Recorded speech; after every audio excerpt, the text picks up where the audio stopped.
नमस्कार, आपण पाहत आहात स्टार बुलेटिन न्यूज, सामान्य जनतेचं निर्भीड व्यासपीठ.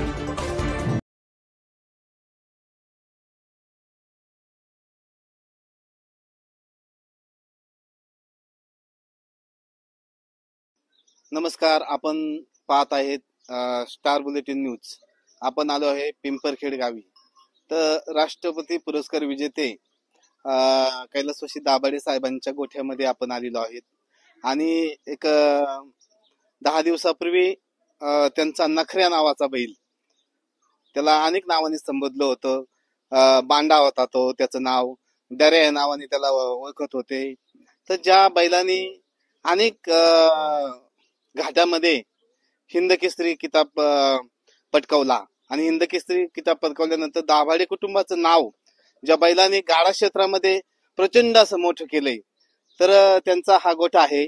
आणि त्या नखऱ्या बैलाचे मालक आपल्या समोर आहेत. त्यांना आपण विचारूया का नखऱ्या बैलाच्या जाण्याने काय वेदना झालेल्या आहेत.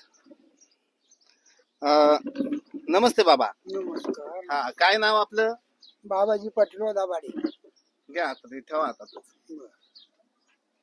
नाव काय? बाबाजी पाटील दाभाडे. तर नखऱ्या बैल गेले 10 दिवसापासून आपल्यात नाहीये. बरं, काय वेदना होतात आपल्याला?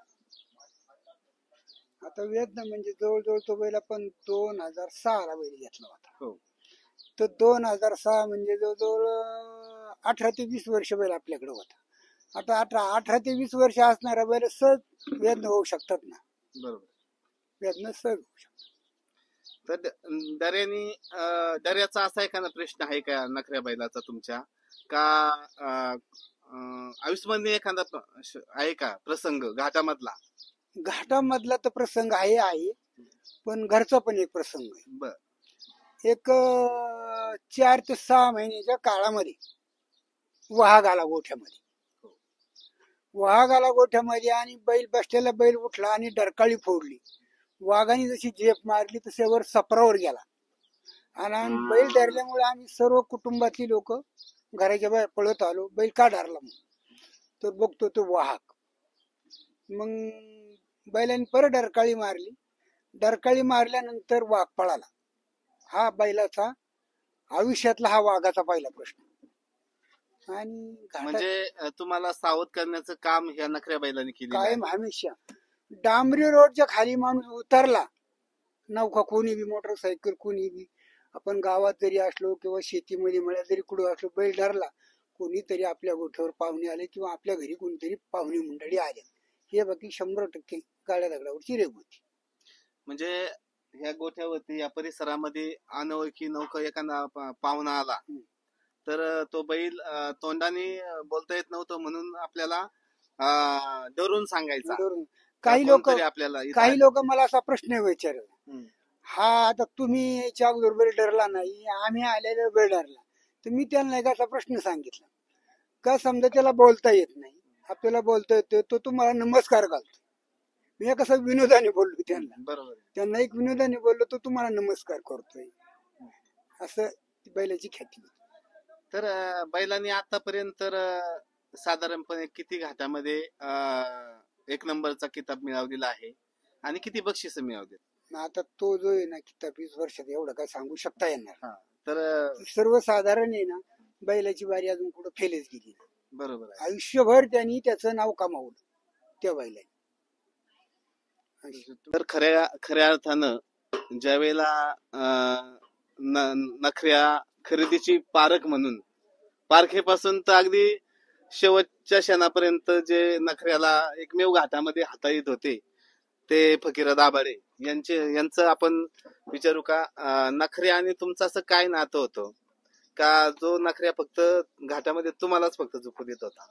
काय आता सुरुवातीपासून आम्ही तिकडं आणायला गेलतो, म्हणजे पाहायला गेलतो आणि शर्यतीमध्ये पाहिला आणि बघितल्यानंतर आम्ही शोधला, बाबा बरा दिसतोय आम्हाला जरा आपल्या इकडे. त्यावेळेस साहेब होते तिथं दुटीला.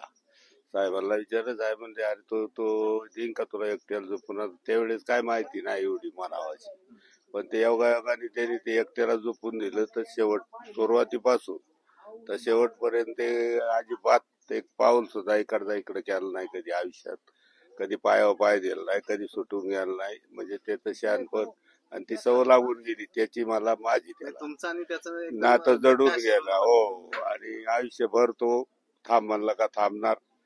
काही घोटाळा झाला झुपलेला असला तर काढून बाजूला उभा केला तरी थांबणार. तो सोडल्याशिवाय हातातून कधी गेला नाही. त्याची ही ख्याती आणि एक नंबर कामाच्या बाबतीत शिस्त आणि त्याचा शहाणपणा असा बैल परत होणे म्हणजे होणे कदाचित सांगताच येत नाही. नखऱ्या शेवटला कोणत्या घाटामध्ये पळाला? दहामारी मध्ये शेवटला शेवटला. हो दहामारी मध्ये नेला होता. त्या तिथे घाटामध्ये शेवट झाला. काल बांगडी सत्कार झाला आणि आतापर्यंत पळत होता 3 महिन्यापर्यंत. दिला आहे ज्या वेळेला पाहुणे म्हणून या ठिकाणी आले तुम्ही, तर त्याच्याबद्दल काय आठवणी सांगू शकता? आपलं नाव काय? माझं चंद्रकांत दत्तात्रय कदम, राहणार चाकण. मी सुतारे आणि त्या गाड्याच्या क्षेत्राचा खूप मला म्हणजे खूप आनंद घ्यायचा. हो. गाड्याचं क्षेत्र असं आहे की बारी कोणाची असू, बारी जर मनाप्रमाणे झाली की आपल्या शेजारी कुठल्या गावचा व्यक्ती आहे किंवा काय आहे, याची विचारायची जरूरत नाही, हातावर टाळी बसते. बरोबर. काय म्हणजे त्या ती नखऱ्या खरंच इतका अप्रतिम म्हणजे असं वस्तू होणे नाही, अशी वस्तू होणे नाही. खूप अप्रतिम बैल, शिस्त लई. दुसरी गोष्ट जी तंदुरुस्ती म्हणतो आपण, ती त्याच्यातून अशी जाणवायची. नवीन माणूस गोठ्यात घुसला, वाघासारख्या ढाकळ्यावर सारखा डरच राहायचा. बरोबर. आणि आता परवा मला त्यांनी ती गोष्ट सांगितल्यावर मला अतिशय वाईट वाटलं आणि म्हणलं आज दसऱ्याला ती जायलाच पाहिजे. लय स्नेह म्हणजे खूप स्नेह तर म्हणजे आमचा जडला त्यानंतर. दादांचं आणि नखऱ्याचं नातं हे खूप पहिल्या घाटापासून नखऱ्यांनी दादांचं मन जिंकलं होतं आणि म्हणून दादांना पण वाटत होतं की नखरे आपल्या घरात यावा, म्हणून तो 2008 साली 8 सालापासून प्रेम जडलं होतं. तर अशा पद्धतीने ते नखऱ्याचे फ्रेंड होते. असे अनेक नखऱ्या बैलाचे फ्रेंड आहेत. तर जे नखऱ्याच्या गाड्या पुढे नेहमी घोडेस्वार म्हणून काम करत होते, त्यांचंही मनोगत आपण घेऊया. नमस्ते, आपलं नाव? नमस्ते, मी बाळासाहेब कुंडली कामठे, जुन्नर तालुका औरंगपूर माझं गावी. बरं. आता या कुटुंबाची माझं फार मित्राचं संबंध जोडलेले आहे. आता कैलासजी पाटील बाळाजी दाबडे यांच्या माध्यमातून यांच्या नावाने ही बारी पळत होती. त्यावेळेस मी घोडीस्वार होतो. मी 10 ते 15 वर्षे घोडी बसण्याचं काम बैल व या नखऱ्याची एक आठवण सांगतो. नखऱ्या झुपायचं काम फकीर शेठ असो, बरं शेटने सुद्धा केले, संपत शेटने गेले. एक बैलाला छाती लावण्याचं काम एका हाताने बैल आणलाय घाटात, मी जवळून पाहिले. आणि देवासारखा बैल म्हणजे असं शांत उभा राहायचा. झाली म्हणलं का त्याचं काम इतकं वेगाने अनेक फळीफळीचे मानकरी ठरला, अनेक वर्ष घाटाचा राजा झाला. या कुटुंबाचं दाभाडे परिवाराचं नाव पूर्ण महाराष्ट्रामध्ये, मग जास्त करून नगर जिल्ह्यामध्ये नाव गाजवलं. या घराचं नाव फार मोठं नाव, पिंपरखेड गावचं नाव निघले दाभाडे परिवाराचं. आणि मी जर घोडीवर जर बसलो, वर गेल्यानंतर पहिली पूर्वी तळी नव्हती, आता तळी निघल्यात.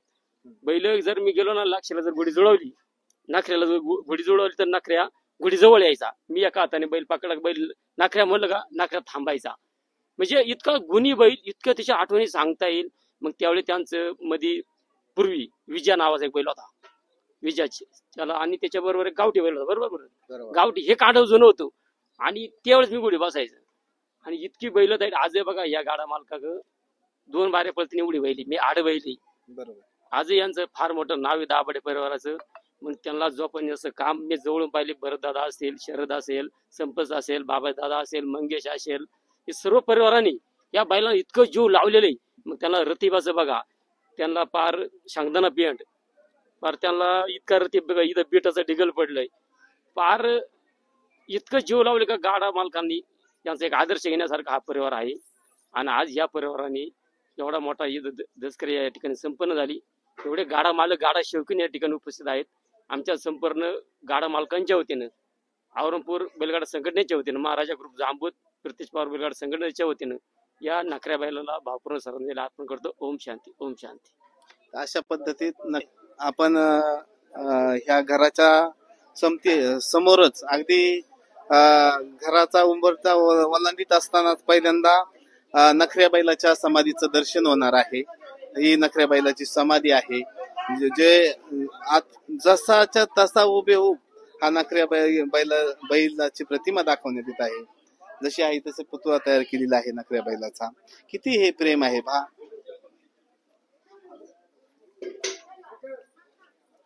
तर प्रवचन रूपी सेवा नखऱ्या बैलाचं नखरा बैल गेल्यामुळे महाराजांक प्रवचन रूपी सेवेचा शेवटचा कार्यक्रम आला होता. तर आपण नखऱ्याबद्दल काय सांगू इच्छिता? कसं आहे, साधू संतच आपल्याला सांगून गेलेत की भूतदया गायी पशूंचे पालन तानेले जीवन वना माझी. या साधू संतांच्या उक्तीप्रमाणे जसं नाथांनी गाढवात देव पाहिला, नामदेवरायांनी कुत्र्यात देव पाहिला, तसं आमचा शेतकरी वर्ग ग्रामीण भागातला हा आपल्या गायी बैलांमध्ये देव पाहतो. आणि त्याप्रमाणे या कैलासवासी पाटील बाळाजी दाभाडे, जी.पी. दाभाडे साहेब या कुटुंबाने या आपल्या मुक्या प्राण्यांमध्ये देव पाहिला आणि नखऱ्याची सेवा त्यांनी गेली 25 वर्ष सेवा केली. आणि त्याची नुसती सेवाच नाही केली, नखऱ्याने या कुटुंबाला काही कमी पडू दिलं नाही. गेली सातत्याने 25 वर्ष अनेक घाटातल्या बाऱ्या त्यांनी, वडगाव कांदळे असेल, पिंपरखेड असेल, जांबूत असेल, पारगाव असेल, भागडी असेल, अनेक गावातल्या घाटातल्या बाऱ्यांनी फळीफोड आणि घाटाचा राजा हा किताब मिळून या नखऱ्या बैलांनी केला. त्यामुळे त्याच्या या नखऱ्या बैलाच्या ऋणातून उतराई होण्यासाठी या कुटुंबाने याचा मोठा दशक्रिया विधीचा मोठा सोहळा या ठिकाणी पार पाडलेला आहे. त्यानिमित्ताने प्रवचन रूपी या ठिकाणी सेवा केली की आपल्याही मनामध्ये, या शेतकऱ्यांच्या मनामध्ये पशुपक्ष्यांविषयी, प्राण्यांविषयी जो आदराचा भाव आहे तो नक्कीच या ठिकाणी वृद्धिंगत व्हावा. आणि मी परमेश्वराला अशी प्रार्थना करतो की आपण याच कुटुंबाप्रमाणे या प्राणींवर, या मुक्या प्राण्यांवर दया करावी. रामकृष्ण हरी. काय आठवणी आहेत आपल्या? नखऱ्या हा बैल 2006 साली आमच्या कुटुंबात आला आणि तो आमच्या कुटुंबाचा सदस्य झाला. त्यांनी आमचं नावलौकिक उत्तर पुणे जिल्ह्यामध्ये अतिशय चांगल्या प्रकारे नावाजलं आणि त्याच्या कर्तृत्वानं आमच्या दाभाडे कुटुंबाची ओळख निर्माण झाली आणि ती ओळख सातत्यानं टिकून ठेवली आणि ही ओळख करण्यामध्ये तो कुठेही कमी पडला नाही. आणि त्या निमित्ताने त्याच्या ह्या सगळ्या गुणांची उतराई म्हणून आज आम्ही येतात दशक्रियेचा कार्यक्रम संपन्न केला. नखऱ्याची एखादी आठवण सांगू शकता का? हा, नखरा बैल ज्या वेळेला आमच्याकडे आला आमच्या कुटुंबामध्ये पहिल्यांदा मी त्याला झुपला तो कांदळ वडगाव घाटामध्ये. आणि पहिल्यांदाच बारी झुपल्यानंतर तिथं जी 1 नंबरची बारी झाली, तिथं घाटाचा राजा हाही किताब त्याने मिळवला. फळीफोडचा मानकरी तोच ठरला. आणि आजपर्यंत ज्या ज्या घाटामध्ये जाईल त्या त्या ठिकाणी घाटाचा राजा आणि बहुतेक ठिकाणी जर जवळचं टोकन आलं तर फळीफोडचा मानकरी हा आमचा नखरा बैल ठरलेला आहे. आणि त्यामुळं ज्या ज्या वेळेला घाटात जर आमची बारी झुपायला आली तर अलाउन्सरला आमचं नाव सांगायची गरज पडायची नाही, कारण नखरा बैल आला म्हणजे दाभाडे साहेबांची बारी. त्यामुळे अलाउन्सर आमचं टोकन द्यायची सुद्धा गरज पडायची नाही आणि ते बिंदासपणे दाभाडे साहेबांची नावे पुकारायचे आणि ती बारी प्रत्येक त्यावेळेला घाटामध्ये पहिलाच व्हायची. आणि ते एक वेगळ्या प्रकारचं आत्मिक समाधान आम्हाला त्या नखरा बैलाच्या माध्यमातून मिळायचं. शकता जवळजवळ मला वाटतंय नेहमीच नखऱ्याला झुपायला आल्या होती आपण त्याच्या सानिध्यात होतेच. तर आपण काही भावना? खर तर काही बैलांकडं, जनावरांकडे एक वेगळे गुण वैशिष्ट्य असतं. आणि ते वैशिष्ट्य असं होतं की आमच्या घरामध्ये जी बैल खरेदी आम्ही केली त्यामध्ये ह्या बैलाकडे एक वेगळं वैशिष्ट्य होतं. कारण झुपताना बैल इतका शांत होता, फक्त एका माणसावर झोपला जायचा. आणि यापूर्वीची जी बैल होती ती एकदम आफेट बैल होती. 10-5 गाड्यांशिवाय बैल पुरी यायची नाही. परंतु नखऱ्या बैल असा होता का फक्त एका माणसाने धरायचा आणि त्या ठिकाणी वारी व्हायची. आणि शांत, घरी तसा तो धरू द्यायचा नाही कोणाला, पण मध्ये गेल्यावर तो अगदी त्यांचं काम व्यवस्थित त्या ठिकाणी पार पाडायचं. त्या ठिकाणी एकाच माणसाला? हो. आपण काय सांगायचं? खऱ्या अर्थानं पिंपरखेड गावाचं बैलगाडा क्षेत्रामध्ये नाव करणारे कुटुंब आहे. आणि ज्यावेळेस नखऱ्या बैल दाभाडे साहेबांच्या दावणीला आला त्या अगोदर देखील खूप सारी बैल होती, पण नखऱ्या बैलाने नुसतं दाभाडे कुटुंबाचं नावच केलं नाही, तर आता पण जी काही दाभाडे साहेबांच्या दावणीला बैल आहेत त्यामध्ये जर आपण पाहिलं सोना हा बैलाला शिकवण्याचं प्रामुख्यानं काम, आपण म्हणतो ना एखाद्या शिष्याला एखाद्या गुरुची गरज असते, त्याप्रमाणे खऱ्या अर्थानं सोनाला शिकवण्याचं काम आज या नखऱ्या बैलाने केलंय. आणि नखऱ्यानंतर आज सोनानं पुन्हा एकदा नखऱ्यासारखंच म्हणावं लागेल, पुन्हा एकदा पुणे जिल्ह्यामध्ये दाभाडे कुटुंबाचं नाव केलेलं आहे. ज्या गाड्याला नखऱ्या झोपला गेला. अनेक सातत्याने तोच हा नखऱ्याचा गाडा, नखऱ्याचा हा तोच गाडा आहे, जेणेकरून ह्या गाड्या हा गाडा सातत्याने नखऱ्या घेऊन पळत होता. त्याला विशिष्ट मोरपंख्याने अशी सजावट केलेली आहे. ह्या गाड्याचं, दाभाडे साहेबांच्या गाड्याचं नेहमीच घाटामध्ये मोर पिसाऱ्याचा गाडा प्रसिद्धी असणारा असा गाडा विधीचा कार्यक्रम संपन्न झालेला आहे. तर हा नखऱ्या बैलाचा फोटो पाहताय, रंगाने नाही का, शिंग टोकदार खिलारी, बांड्या कलरचा बैल. तर असं नखऱ्याचं घाटामध्ये सगळ्या बैलांपेक्षा वेगळे पण होतं. आणि जसं घाटामध्ये वेगळे पण होतं नखऱ्याचं, तर ह्या गोठ्यावरती नखऱ्या ज्या वेळेला एखादं माणसं यायची त्यावेळेला डरून त्यांचं स्वागत करायचा. तर या ठिकाणी ही नखऱ्याची उभेउभ अशी प्रतिमा साकारलेली आहे त्यांच्या घरापुढे. ह्या नखऱ्याचा सगळा नाही का, ज्या ज्या घाटामध्ये नखऱ्याचा सन्मान झाला, हे सगळे ट्रॉफी आहेत, बहुमान चिन्ह आहेत, हे सगळं नखऱ्याच्या विजयाचं प्रतीक आहे. नखऱ्याला हिंद केसरी असं एक नाही का, हिंद केसरी नावाने संबोधलं गेलेलं होतं. तर पहा,